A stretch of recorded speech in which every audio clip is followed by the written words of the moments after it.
کسی کو گناہوں پر آمادہ کرنے کے لیے شیطان کے پاس تین ہی راستے ہیں، تین ہی طریقے استعمال کرتا ہے، چوتھا طریقہ نہیں ہے۔ یا تو شیطان براہ راست آپ پر حملہ کرے گا، یا نفس کے ذریعے آپ پر حملہ کرے گا، یا آپ کی بری صحبت کے ذریعے آپ پر حملہ کرے گا۔ دیکھیے، آپ اپنے دوستوں کے ساتھ بازار میں جا رہے ہیں اور اچانک سڑک کے اس پار آپ کی نظر ایک عورت پر پڑتی ہے۔ آپ اللہ جل وعلا کے خوف سے اپنی نظریں جھکا لیتے ہیں۔ اب شیطان آپ کو بہکانے کے لیے ان تین طریقوں میں سے ایک طریقہ اختیار کرے گا۔ یا تو آپ پر وہ خود براہ راست حملہ کرے گا، آپ سے بار بار کہے گا کہ کوئی بات نہیں، ایک مرتبہ پھر دیکھ لے، تجھے اس کے حسن کا اندازہ ہی نہیں ہے، ایک مرتبہ دیکھ لے، دیکھ وہ تیری طرف دیکھ بھی رہی ہے۔ اب اگر آپ کا ایمان مضبوط ہے تو آپ اعوذ باللہ پڑھ کر اور لا حول ولا قوت الا باللہ العلی العظیم پڑھ کر ان برے خیالات کو دور کر دیں گے، اور شیطان ان خیالات کے ذریعے ہی آپ پر حملہ کیا کرتا ہے۔ جسمانی طور پر اپنے ہاتھوں سے وہ آپ کا چہرہ اس لڑکی کی طرف پھیر کر آپ کو مجبور نہیں کر سکتا۔ اور شیطان کا دوسرا طریقہ کیا ہے؟ شیطان آپ کے نفس کے ذریعے آپ کو بہکانے کی کوشش کرے گا، لیکن اگر آپ نے اپنے نفس کو پہلے سے ہی قابو میں رکھا ہوا ہے تو اب شیطان کے پاس ایک ہی راستہ بچتا ہے، اب وہ آپ کی بری صحبت کو استعمال کرے گا۔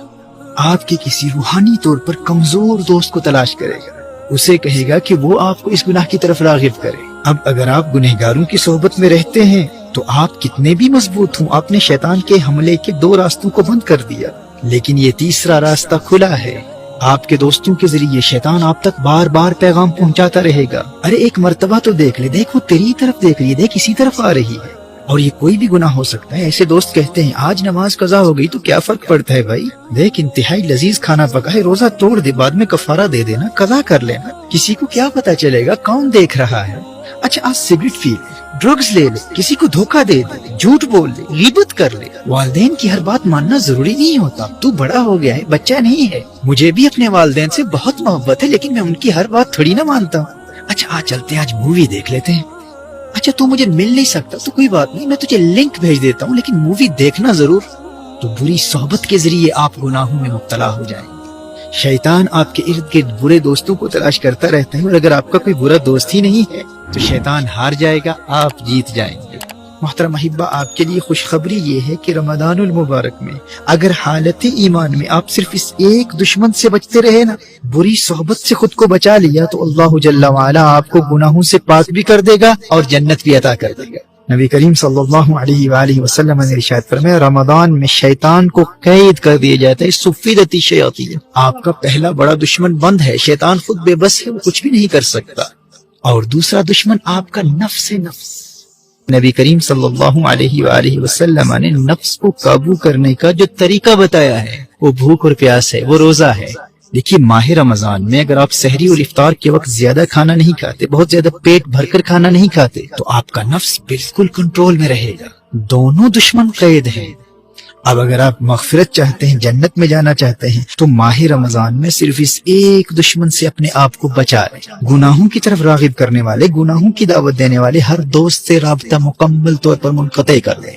برے دوستوں کو بتلا دیں، کیا دیکھتے نہیں کتنے ہنستے کھیلتے نوجوان ماہ رمضان سے قبل ہی موت کا شکار ہو چکے ہیں۔ جانے آئندہ رمضان تک یہ زندگی وفا کرے نہ کرے، میں زندہ بھی ہوں یا نہ ہوں، میں تمہارے لیے سب کچھ کر سکتا ہوں، لیکن اپنی آخرت کا سودا نہیں کر سکتا۔ رمضان المبارک میں مجھ سے ملنے کے بارے میں سوچنا بھی نہ۔ محترم احبہ، اگر مغفرت چاہتے تو کم از کم رمضان المبارک میں ایسے تمام دوستوں سے مکمل دوری اختیار کر لیجیے۔ اگر اپنا نمبر چینج کرنا پڑے تو کر دیں، سم کارڈ پھینکنا پڑے تو پھینک دیں، اور الیاذ باللہ اگر کسی غیر محرم لڑکی کا نمبر آپ کے فون میں ہے تو فوراً بلاک کر دیں۔ سوشل میڈیا پر، ٹویٹر پر، انسٹاگرام پر، فیس بک پر انفرینڈ کر دیں۔ شیطان کے براہ راست حملوں کا سلسلہ بند ہے، اور بھوک اور پیاس کے ذریعے، روزے کے ذریعے نفس بھی قابو میں، بس ایک ہی راستہ کھلا ہے، وہ بری صحبت کا ہے۔ میں دعوے سے کہہ سکتا ہوں میرے دوست، اگر تو نے صرف اس ایک دشمن کا راستہ بند کر دیا تو رمضان المبارک تجھے جنتی بنا دے گا۔ شیطان کے پاس فقط 3 ہتھیار ہیں، 2 بند ہیں، ایک کو تو نے بند کرنا ہے۔ اور یاد رکھنا، دور حاضر میں بری صحبت صرف انسان ہی نہیں ہے، T V, internet, smart phones اور سوشل میڈیا کا غلط استعمال، یہ تمام بیڈ کمپنی ہے۔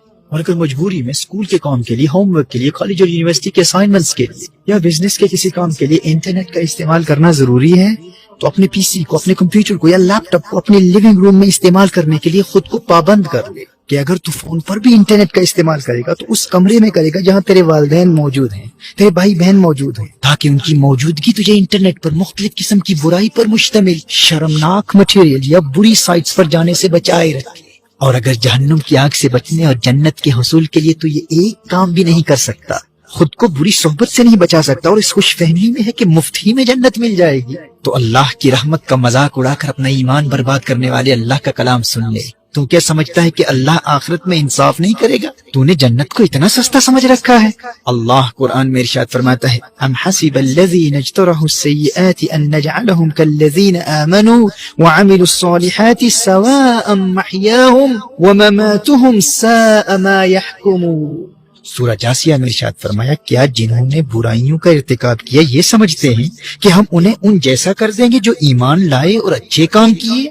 یعنی جو جنت نیک لوگوں کے لیے، وہ جنت یوں ہی مفت میں بے ایمانوں اور گنہگاروں کو بھی عطا کر دے۔ فرمایا ساء ما یحکمون، کیا ہی برا حکم لگاتے ہیں۔ میرے دوست ہوش کے ناخن لے، قدر کر تو اللہ کے اس پیارے مہمان کی کہ اس نے تیرے لیے کامیابی کا راستہ کتنا آسان کر دیا ہے۔ دونوں جہانوں کی کامیابی کے لیے اس میں تو نے فقط ایک دشمن کا مقابلہ کرنا ہے، تو نے صرف